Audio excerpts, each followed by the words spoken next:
Brooding setup ನ ಒಳಗಿದ್ದ 28 ಮರಿಗಳು ಇವತ್ತು ನೋಡುವಾಗ ಇಲ್ಲ, ಎಲ್ಲ ಖಾಲಿ ಖಾಲಿ. ಇದು ಅಂಕದ ಕೋಳಿಗಳ ಗೂಡು. ನಿಮ್ಮ ಕೋಳಿ ಮರಿಗಳು ಬೆಳವಣಿಗೆ ಆಗ್ತಾ ಇಲ್ಲ ಅಂತ ಹೊಸ ಸೆಟಪ್ ಅಲ್ಲಿ ಏನೆಲ್ಲ ಮೆಟೀರಿಯಲ್ ಯೂಸ್ ಮಾಡಿದ್ದೇನೆ, ಬಟ್ ಅದೆಲ್ಲ ವರ್ಸ್ಟ್ ಆಗಿತ್ತು. ಅಂಕದ ಕೋಳಿ ಮರಿಗಳು ಯಾವತ್ತು ಹೀಗೆ ಇರಬಾರ್ದು. ಲೈಟ್ ಎಲ್ಲ ಯೂಸ್ ಮಾಡುವುದಿಲ್ಲ, ಯಾಕಂದ್ರೆ ನಿಮ್ಗೆ ಎರಡು ಡಿಸ್ಅಡ್ವಾಂಟೇಜ್ ಹೇಳ್ತೇನೆ, ಎರಡು ಅಡ್ವಾಂಟೇಜ್ ಹೇಳ್ತೇನೆ.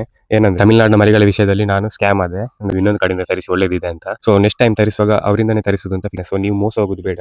ಟೋಟಲ್ 28 ಮರಿ ಇತ್ತು. ಸೊ 14 ಮರಿಯನ್ನು ಪಾರ್ಟಿಷನ್ ಮಾಡಿದ್ವಿ. ಹೇಗೂ ನಾನು ಮೋಸ ಹೋಗಿದ್ದೇನೆ, ನಿಮ್ಮನ್ನು ಮೋಸ ಹೋಗಲಿಕ್ಕೆ ಬಿಡುದಿಲ್ಲ. ಎಷ್ಟು ನೈಟ್ ಹೋಗಿ ಚೆಕ್ ಮಾಡಿದೆ, ನಾವು ಬಲ್ಬ್ಗಳನ್ನು ಹಾಕುದಿಲ್ಲ ಅಂತ. ಲೈಟ್ ಎಲ್ಲ ಇಲ್ಲದೆ ಮರಿಗಳು ಬದುಕಾವ ಎಲ್ಲ. ನಮಸ್ತೆ, ನಾನು ನಿಮ್ಮ ಮಂಗಳೂರಿನ ಹುಡುಗ. ಇವತ್ತಿಗೆ ನಾವು ತಮಿಳುನಾಡಿನ ಮರಿಗಳನ್ನ ತಂದು 10 ದಿನ ಕಳೆದಿದೆ. ಆದ್ರೂ ಮರಿಗಳಲ್ಲಿ ಏನು ಬೆಳವಣಿಗೆ ಇಲ್ಲ. ಬೆಳವಣಿಗೆ ಯಾಕೆ ಆಗ್ತಾ ಇಲ್ಲ ಮತ್ತು ಅದಕ್ಕೆ ನಾನು ಏನು ಸೊಲ್ಯೂಷನ್ ಮಾಡಿದೆ ಅಂತ ಈ ವಿಡಿಯೋದಲ್ಲಿ ಹೇಳಿಕೊಡ್ತೇನೆ. ನೋಡಿ, ನೀವು ಕೂಡ ಟ್ರೈ ಮಾಡಬಹುದು ಇದನ್ನು. ನಿನ್ನೆ ಬ್ರೂಡಿಂಗ್ ಸೆಟಪ್ ನ ಒಳಗಿದ್ದ 28 ಮರಿಗಳು ಇವತ್ತು ನೋಡುವಾಗ ಇಲ್ಲ, ಎಲ್ಲ ಖಾಲಿ ಖಾಲಿ ಇದೆ. ಯಾಕೆ ಖಾಲಿ ಇದೆ, ಈ ಮರಿಗಳು ಎಲ್ಲಿಗೆ ಹೋಯ್ತು, ಇದಕ್ಕೆ ರೀಸನ್ ಏನು, ಯಾಕೆ ಹೀಗೆ ಮಾಡಿದೆ ಎಲ್ಲ ಈ ವಿಡಿಯೋದಲ್ಲಿ ಹೇಳ್ತೇನೆ. ಅದಕ್ಕಿಂತ ಮುಂಚೆ ನಿಮ್ಗೆ ಈ ಗೂಡುಗಳನ್ನು ತೋರಿಸ್ತೇನೆ. ಇದು ಅಂಕದ ಕೋಳಿಗಳ ಗೂಡು. ಇದು ನಾವು ಹೊಸತ್ತು ತಯಾರು ಮಾಡಿದ್ದು. ಇದು ಕಂಪ್ಲೀಟ್ ಆಗಿಲ್ಲ ಇನ್ನು ಕೂಡ, ಇನ್ನು ಸ್ವಲ್ಪ ವರ್ಕ್ ಬಾಕಿ ಇದೆ. ಸೊ ಇದ್ರ ಬಗ್ಗೆ ವಿಡಿಯೋ ಮಾಡಿಲ್ಲ. ಈ ಗೂಡುಗಳು ಕಂಪ್ಲೀಟ್ ಆಗಿ ರೆಡಿ ಆದ್ಮೇಲೆ ಇದರ ಬಗ್ಗೆ ಸಹ ನಾನು ವಿಡಿಯೋ ಹಾಕ್ತೇನೆ. ಎಷ್ಟು ಖರ್ಚಾಯ್ತು, ಯಾವ್ದೆಲ್ಲ ಮೆಟೀರಿಯಲ್ ಯೂಸ್ ಮಾಡಿದ್ವಿ ಎಲ್ಲ ಕಂಪ್ಲೀಟ್ ಡೀಟೇಲ್ ಹಾಕ್ತೇನೆ. ಇನ್ನು ಒಂದು ವಾರದಲ್ಲಿ ಗೂಡುಗಳು ಕಂಪ್ಲೀಟ್ ಆಗಿ ರೆಡಿ ಆಗುತ್ತೆ, ಆಮೇಲೆ ಹಾಕ್ತೇನೆ. ವರ್ಕ್ ಆಲ್ಮೋಸ್ಟ್ ಆಗಿದೆ. ಒಂದು ಸ್ವಲ್ಪ ಬಾಗಿಲುಗಳು ಹಾಕ್ಲಿಕ್ಕೆ ಬಾಕಿ ಇದೆ, ಮತ್ತು ಅದೇ ಮೇಲೆಗಡೆ ಶೀಟ್ ಹಾಕ್ಲಿಕ್ಕೆ ಬಾಕಿ ಇದೆ ಅಷ್ಟೇ. ಮತ್ತೆ ಎಲ್ಲ ಆಗಿದೆ, ರೆಡಿ ಆಗಿದೆ. ಆಕ್ಚುಲಿ ಏನಾಯ್ತು ಅಂದ್ರೆ, ನನ್ನ ಹಳೆ ವಿಡಿಯೋ ನೋಡಿ ಸಬ್ಸ್ಕ್ರೈಬರ್ಸ್ ಎಲ್ಲ ಹೇಳಿದ್ರು, ನೀವು ಬ್ರೂಡಿಂಗ್ ಸೆಟಪ್ ಒಳ್ಳೇದಿಲ್ಲ, ಅದಕ್ಕೆ ಬಿಸಿಲು ತಾಗ್ತಾ ಇಲ್ಲ, ಸೊ ನಿಮ್ಮ ಕೋಳಿ ಮರಿಗಳು ಬೆಳವಣಿಗೆ ಆಗ್ತಾ ಇಲ್ಲ ಅಂತ. ಸೊ ನಾನು ಅದು ಕೂಡ ರೀಸನ್ ಇರ್ಬೋದು ಅಂತ ಅನ್ಕೊಂಡು ಚೇಂಜ್ ಮಾಡಿದೆ. ನೋಡಿ, ಇಲ್ಲಿದೆ ಮರಿಗಳೆಲ್ಲ, ಇಲ್ಲಿದೆ ಮರಿಗಳೆಲ್ಲ, ಇಲ್ಲಿ ಸೇಫ್ ಆಗಿದೆ. ಈ ಗೂಡಿನೊಳಗೆ ಹಾಕಿದ್ವಿ, ಗೂಡಿನ ಓಪನ್ ಆಗಿಲ್ಲ, ಬಟ್ ಸ್ಟಿಲ್ ಹಾಕಿದ್ವಿ. ಇಲ್ಲಿಗೆ ಚಂದ ಮಾಡಿ ಬಿಸಿಲೆಲ್ಲ ತಾಗ್ತದೆ, ಸೊ ಏನು ಪ್ರಾಬ್ಲಮ್ ಇಲ್ಲ. ನಾನು ಯಾಕೆ ಈ ಚೇಂಜಸ್ ಮಾಡಿದೆ ಮತ್ತು ಹೊಸ ಸೆಟಪ್ ಅಲ್ಲಿ ಏನೆಲ್ಲ ಮೆಟೀರಿಯಲ್ ಯೂಸ್ ಮಾಡಿದ್ದೇನೆ ಎಲ್ಲ ಈ ವಿಡಿಯೋದಲ್ಲಿ ಕಂಪ್ಲೀಟ್ ಡೀಟೇಲ್ ಹಾಕಿದ್ದೇನೆ. ನೋಡಿ, ನಾನೊಂದು ಕೋಳಿ ಮರಿಯನ್ನು ಹಿಡಿದು ನೋಡಿದೆ, ಹೇಗಿದೆ ಕಂಡೀಷನ್ ಎಲ್ಲ ಹೇಗಿದೆ ಅಂತ ಚೆಕ್ ಮಾಡುವಂತ. ಬಟ್ ಅದೆಲ್ಲ ವರ್ಸ್ಟ್ ಆಗಿತ್ತು, ಯಾಕೆಂದ್ರೆ ಟೆಂಪರೇಚರ್ ಜಾಸ್ತಿ ಆಗಿ ಅನ್ಸುತ್ತೆ. ಅಂದ್ರೆ ನನ್ನ ಬ್ರೂಡಿಂಗ್ ಸೆಟಪ್ ಅಲ್ಲಿ ಫುಲ್ ಕ್ಲೋಸ್ ಆಗಿತ್ತು. ಹಾಗೆ ನಾನು ಬಲ್ಬ್ ಯೂಸ್ ಮಾಡ್ತಿದ್ದೆ, ಅದು ಕೂಡ 100 ವಾಟ್ ಇದ್ದು. ಸೊ ಅದು ಕೂಡ ಹೀಟ್ ಜಾಸ್ತಿ ಆಯ್ತು ಅನ್ಸುತ್ತೆ.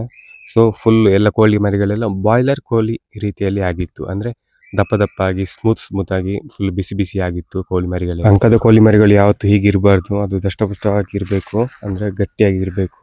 ಬಟ್ ಇದು ಆ ರೀತಿ ಇರಲಿಲ್ಲ. ಸೊ ನಂಗೆ ಟೆನ್ಷನ್ ಆಯ್ತು, ಹೀಗಿದ್ರೆ ಆಗುದಿಲ್ಲ ಅಂತ ನಾನು ಈ ಸೆಟಪ್ ಎಲ್ಲ ಚೇಂಜ್ ಮಾಡಿದೆ. ಈಗ ನಾನು ನನ್ನ ಹೊಸ ಸೆಟಪ್ ಅಲ್ಲಿ ಏನೆಲ್ಲ ಬದಲಾವಣೆ ಮಾಡಿದೆ, ಯಾವ್ದೆಲ್ಲ ಬೇರೆ ಮೆಟೀರಿಯಲ್ ಯೂಸ್ ಮಾಡಿದೆ ಅಂತ ತೋರಿಸ್ತೇನೆ ನಾನು ನಿಮ್ಗೆ. ಲೈಟ್ ಎಲ್ಲ ಯೂಸ್ ಮಾಡುವುದಿಲ್ಲ ಈ ಹೊಸ ಸೆಟಪ್ ಅಲ್ಲಿ, ನಿಮ್ಗೆ ಕಂಪ್ಲೀಟ್ ಡೀಟೇಲ್ ಹೇಳ್ತೇನೆ. ಹಳೆ ಸೆಟಪ್ ಅಲ್ಲಿ ನೋಡಿರ್ಬೋದು, ನಾನು ಕೂಡ ಹೇಳಿದ್ದೆ, ನಾವು ಯೂಸ್ ಮಾಡ್ತಿದ್ದದ್ದು ಕೋಳಿಗಳ ಅಡಿಯಲ್ಲಿ ಹಾಕ್ಲಿಕ್ಕೆ ಭತ್ತದ ಕಣೆಯನ್ನು ಯೂಸ್ ಮಾಡ್ತಿದ್ವಿ.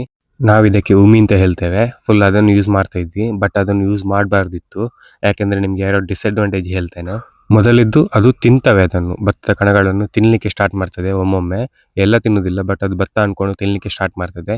ಇನ್ನೊಂದು, ಅದು ಹಾರಾಡುವಾಗ ಭತ್ತದ ಕಣಗಳೆಲ್ಲ ಲೈಟ್ ವೇಟ್ ಇರುವುದರಿಂದ ಅದು ಹಾರ್ತದೆ, ಮೇಲೆ ಮೇಲೆ ಹಾರಿ ಫುಡ್ಡಿಗೆ ಬೀಳ್ತದೆ ಮತ್ತು ನೀರಿಗೆ ಬೀಳ್ತದೆ, ಮತ್ತೆ ಅದನ್ನೇ ಕುಡಿತದಲ್ಲ. ಸೊ ಅದು ಕಷ್ಟ, ಡಿಸ್ಅಡ್ವಾಂಟೇಜ್ ಅದು. ಸೊ ನನ್ನ ಹೊಸ ಸೆಟಪ್ ಅಲ್ಲಿ ಅದರ ಬದಲಿಗೆ ಹೊಯ್ಗೆ, ಅಂದ್ರೆ ಹಳೆ ಹೊಯ್ಗೆ, ಇದು ಹೊಸ ಹೊಯ್ಗೆ ಅಲ್ಲ, ಹಳೆ ಹೊಯ್ಗೆಯನ್ನು ಹಾಕ್ತಿದ್ದೇನೆ ಅದರ ಮರಿಗಳ ಅಡಿಯಲ್ಲಿ. ಸೊ ಈ ಹೊಯ್ಗೆ ಹಾಕುದ್ರಿಂದ ಎರಡು ಅಡ್ವಾಂಟೇಜ್ ಹೇಳ್ತೇನೆ.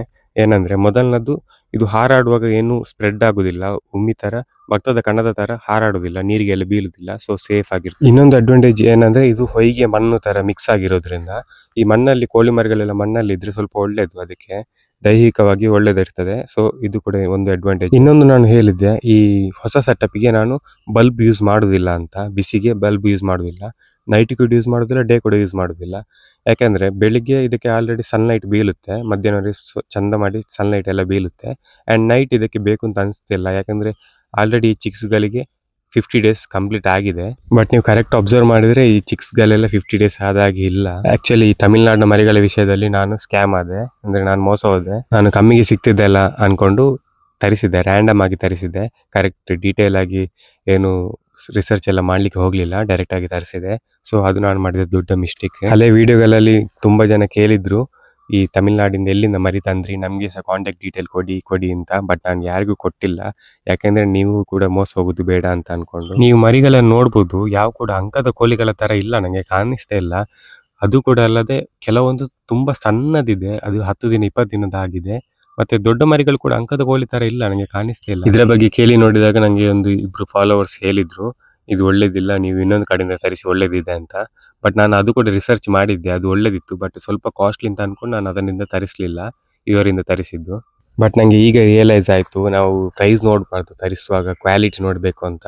ಸೊ ನೆಕ್ಸ್ಟ್ ಟೈಮ್ ತರಿಸುವಾಗ ಅವರಿಂದನೇ ತರಿಸುದು ಅಂತ ಫಿಕ್ಸ್ ಆಗಿದೆ. ಆ್ಯಂಡ್ ನನ್ನ ನೆಕ್ಸ್ಟ್ ವಿಡಿಯೋದಲ್ಲಿ ನಾನು ಯಾರಿಂದ ತರಿಸಿದೆ ಮತ್ತು ನಾನು ನೆಕ್ಸ್ಟ್ ಯಾರಿಂದ ತರಿಸ್ತೇನೆ ಅಂತ ನಿಮಗೆ ಕಂಪ್ಲೀಟ್ ಡೀಟೇಲ್ ಹೇಳ್ತೇನೆ. ಸೊ ನೀವು ಮೋಸ ಹೋಗೋದು ಬೇಡ, ನೀವು ಎಲ್ಲ ಕ್ವಾಲಿಟಿ ಚಿಕ್ಸನ್ನೇ ತನ್ನಿ ಅಂತ ನೆಕ್ಸ್ಟ್ ವಿಡಿಯೋದಲ್ಲಿ ಕಂಪ್ಲೀಟ್ ಡೀಟೇಲ್ ಆಗಿ ತೋರಿಸ್ತೇನೆ. ಇವರ ಬಗ್ಗೆ ಸಹ ಡೀಟೇಲ್ ಆಗಿ ತೋರಿಸ್ತೇನೆ, ಯಾಕೆಂದರೆ ಇವರಿಂದ ನೀವು ನೆಕ್ಸ್ಟ್ ತಗೊಳ್ಬಾರ್ದಲ್ಲ. ಸೊ ಅದೇ ಈ ವಿಡಿಯೋದಲ್ಲಿ ನೋಡ್ತಿದ್ದೀರಿ ನೀವು, ನಾನು ಆ ಮರಿಗಳನ್ನೆಲ್ಲ ಒಂದೊಂದು ತೆಗೆದು ಹೊಸ ಸೆಟಪ್ಗೆ ಹಾಕುವ ಅಂತ ಹೋದೆ. ಬಟ್ ಅದು ಲೈಟ್ ಆನ್ ಇತ್ತು. ಲೈಟ್ ಆನ್ ಇದ್ದ ಕಾರಣ ಒಂದು ಮರಿ ಕೂಡ ಕೈಗೆ ಸಿಗ್ತಿರ್ಲಿಲ್ಲ. ಅದು ನೋಡಲಿಕ್ಕೆ ಮಾತ್ರ ಹಾಗಿತ್ತು. ಬಟ್ ಅಷ್ಟು ಚಿಕ್ಕ ಸೆಟಪಲ್ಲಿ ಕೂಡ ನನಗೆ ಒಂದು ಕೂಡ ಕೈಗೇನೆ ಸಿಗ್ತಾ ಇರಲಿಲ್ಲ. ಸೊ ಹೋಗಿ ಲೈಟೆಲ್ಲ ಆಫ್ ಮಾಡಿ ತಂದೆ, ಮತ್ತೆ ಸಿಕ್ಕಿತು ಒಂದೊಂದೇ.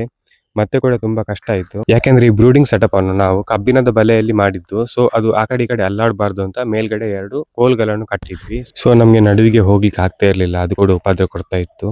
ಮತ್ತೆ ಏನಂದ್ರೆ ಅದರ ಫೀಡರ್ ಆಗಿರ್ಬೋದು, ನೀರಿದ್ದು ಫೀಡರ್ ಮತ್ತು ಫುಡ್ ಇದ್ದು ಫೀಡರ್ ಅದು ಒಳಗಡೆನೆ ಇತ್ತು. ಸೊ ಕಷ್ಟ ಆಗ್ತಿತ್ತು, ಮರಿಗಳಿಗೆ ಸಾಕಡೆ ಈ ಕಡೆ ಹೋಗ್ಲಿಕ್ಕೆ ಆಗುವಾಗ ತಾಗ್ತಾ ಇತ್ತು. ಸೊ ಆ ಫೀಡರ್ಗಳನ್ನು ಮತ್ತೆ ನೀರಿದ್ದು ಫೀಡರ್ ಮತ್ತು ಫುಡ್ ಇದ್ದು ಫೀಡರ್ನೆಲ್ಲ ಹೊರಗೆ ಇಟ್ಟೆ ಮತ್ತೆ ಹಿಡಿಯುವಂತ ಟ್ರೈ ಮಾಡಿದೆ. ಸೊ ನನಗೆ ಒಬ್ಬನಿಗೆ ಹಿಡಿಲಿಕ್ಕೆ ಆಗ್ತಿರ್ಲಿಲ್ಲ. ಸೊ ನನ್ನ ಅಪ್ಪನನ್ನು ಕೂಡ ಕರ್ಕೊಂಡು ಬಂದಿದ್ದೆ. ನೆಕ್ಸ್ಟ್ ಬಕೆಟಲ್ಲಿ ಹಾಕಿ ತಗೊಂಡು ಹೋಗು ಅಂತ ಹೇಳಿದ್ರು. ಸೊ ಬಕೆಟ್ ತಂದು ಒಂದೊಂದೇ ಮರಿಗಳನ್ನ ಹಿಡಿದು ಹಾಕುವಂತ ಡಿಸೈಡ್ ಮಾಡಿದ್ವಿ. ಅವರಿಗೆ ಕೂಡ ತುಂಬ ಕಷ್ಟ ಆಯಿತು ಹಿಡಿಲಿಕ್ಕೆ, ಯಾಕೆಂದರೆ ಸಡನ್ ಆಗಿ ಹಿಡಿದ್ರೆ ಅದಕ್ಕೆ ಎಲ್ಲಿಯಾದರೂ ತಾಗ್ತದ, ಏನಾದರೂ ಪೆಟ್ಟಾಗುತ್ತಾ ಅಂತ ಸ್ವಲ್ಪ ಹೆದರಿಕೆ ಸಹ ಇತ್ತು. ಸೊ ನಿಧಾನವಾಗಿ ಒಂದು ಹಿಡಿದು ಹಾಕಿದ್ವಿ. ಒಂದು ಹಿಡಿದು ಹಾಕಿ ಇನ್ನೊಂದು ಹಿಡಿದು ಹಾಕ್ಲಿಕ್ಕೆ ಹೋಗುವಾಗ ಮೊದಲು ಹಾಕಿದ್ದ ಮರಿ ಆಲ್ರೆಡಿ ಬಕೆಟ್ನ ಮೇಲೆ ಬಂದಿತ್ತು. ಸೊ ಅದನ್ನು ಕೂಡ ಒಳಗೆ ಹಾಕಿದೆ. ಹೀಗೆ ಎಲ್ಲ ಮರಿಗಳನ್ನು ಒಂದೊಂದಾಗಿ ಹಿಡಿದು ಹೊಸ ಗೂಡಿಗೆ ಶಿಫ್ಟ್ ಮಾಡ್ತಾ ಇದ್ವಿ. ಆ್ಯಂಡ್ ಇನ್ನೊಂದು, ಇದರಲ್ಲಿ ನಾವು 2 ಪಾರ್ಟಿಷನ್ ಮಾಡಿದ್ವಿ ಮರಿಗಳನ್ನು ಹಾಕುವಾಗ.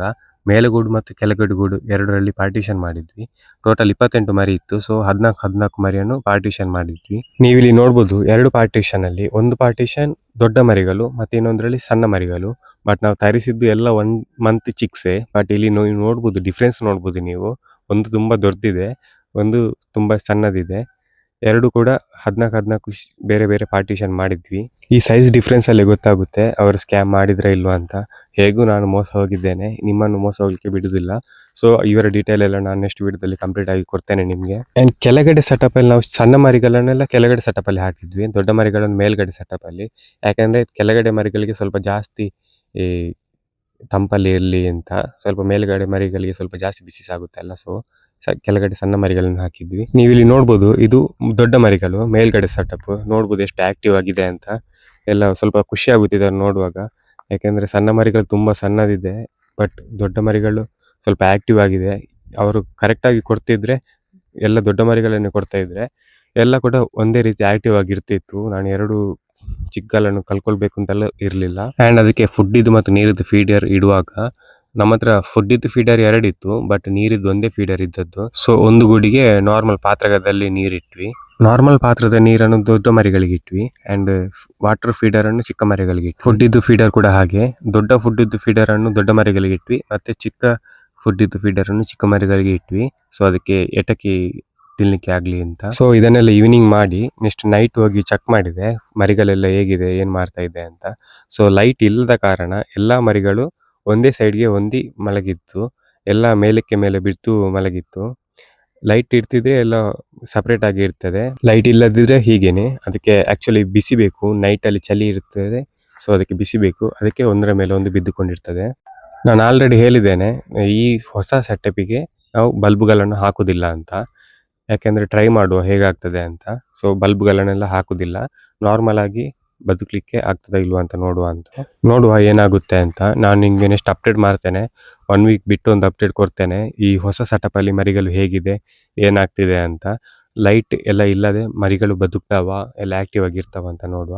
ನೆಕ್ಸ್ಟ್ ನಿಮಗೆ ನಾನು ಅಪ್ಡೇಟ್ ಮಾಡ್ತೇನೆ. ವಿಡಿಯೋ ಕೊನೆವರೆಗೆ ನೋಡೋದಕ್ಕೆ ತುಂಬ ಥ್ಯಾಂಕ್ ಯು. ಈ ವಿಡಿಯೋ ಇಷ್ಟ ಆಗಿದ್ರೆ ಕಮೆಂಟ್ ಮಾಡಿ. ಮತ್ತೆ ನನ್ನ ನೆಕ್ಸ್ಟ್ ವಿಡಿಯೋದಲ್ಲಿ ಅದೇ ಮರಿಗಳ ಬಗ್ಗೆ ಎಲ್ಲಿಂದ ತರಿಸಿದೆ ಅದರ ಅಪ್ಡೇಟ್ ಕೊಡ್ತೇನೆ. ಎಲ್ಲ ಕಾಂಟ್ಯಾಕ್ಟ್ ಡೀಟೇಲ್ಸ್ ಎಲ್ಲ ಕೊಡ್ತೇನೆ ನೆಕ್ಸ್ಟ್ ವಿಡಿಯೋದಲ್ಲಿ. ಸೊ ಕಮೆಂಟ್ ಮಾಡಿ, ಇಂಟ್ರೆಸ್ಟ್ ಇದ್ದರೆ ಸಬ್ಸ್ಕ್ರೈಬ್ ಮಾಡಿ, ಲೈಕ್ ಮಾಡಿ, ಶೇರ್ ಮಾಡಿ.